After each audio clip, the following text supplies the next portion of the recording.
A California jury has delivered a guilty verdict against Meta and YouTube. After a 7-week trial, the court ruled that these tech giants are legally liable for intentionally addicting a young user to their platforms and causing severe mental harm.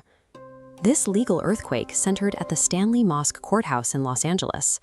The jury ordered the companies to pay a $6 million total judgment. They assigned $5.1 million of that sum in punitive damages, a penalty levied because the jury found the platforms acted with malice, oppression, or fraud. For years, social media companies have relied on a single, predictable defense strategy to avoid exactly this outcome. They argue that adolescent mental health is deeply complex, impossible to tie to any single app, and ultimately that regulating a child's screen time is strictly a problem for parents to solve. 12 jurors systematically dismantled that argument. By holding the platforms legally responsible, the court established a precedent that directly threatens the advertising-driven foundation of the modern internet economy. This is an older generation iPod Touch, the exact piece of hardware a 6-year-old girl named Kaylee used to begin her digital life. She downloaded the YouTube app to watch videos about lip gloss and online kids games. The compulsion took root quickly. By age 9, she figured out how to bypass the digital blocks her mother had intentionally installed so she could access Instagram. As she grew up on these platforms, her mental health rapidly deteriorated. She abandoned her offline hobbies, struggled to socialize in person, and developed extreme anxiety, body dysmorphia, and suicidal thoughts. The legal argument presented to the jury framed her behavior in a highly specific way. Kaylee operated exactly as the algorithms instructed her to. Her extreme usage was the intended outcome of a highly optimized system. The plaintiff's legal team approached the trial with a technical strategy. They set out to prove that the psychological damage Kaylee suffered was the direct result of a carefully engineered feature. This diagram illustrates that engineering.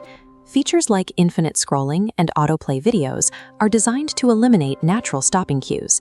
Combined with intermittent notification loops and visible light counts, these mechanisms hijack the dopamine centers of a developing mind, engineering a state of compulsion. The jury's ruling officially reclassifies these standard interface elements. The verdict declares these features cross the line from engaging content into negligent, dangerous product design. To prove negligence, the prosecution introduced internal documents regarding the development of augmented reality beauty filters, software tools that seamlessly manipulate a user's facial appearance on screen. These documents revealed a conscious corporate choice.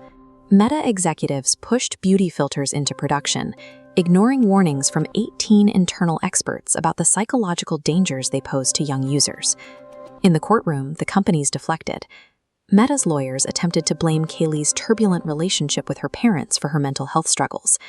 YouTube, meanwhile, argued it shouldn't even be classified as a social media site, calling itself a responsibly built streaming platform. The jury unanimously rejected those defenses across all 7 questions on the verdict form.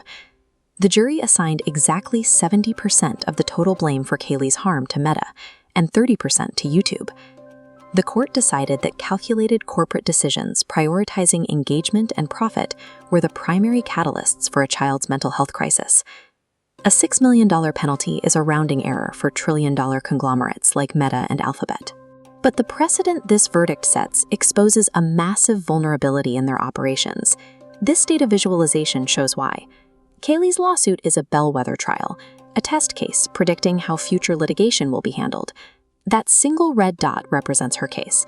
The swarm represents over 1,500 similar lawsuits currently waiting in the wings. State governments are also accelerating their attacks.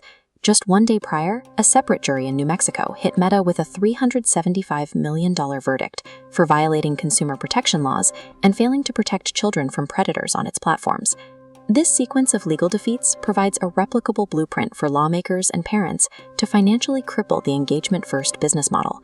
To survive this legal onslaught, platforms will execute sweeping changes to their user interfaces. The most immediate targets for removal are default autoplay and infinite scrolling. Legislators are drafting mandates for strict privacy controls.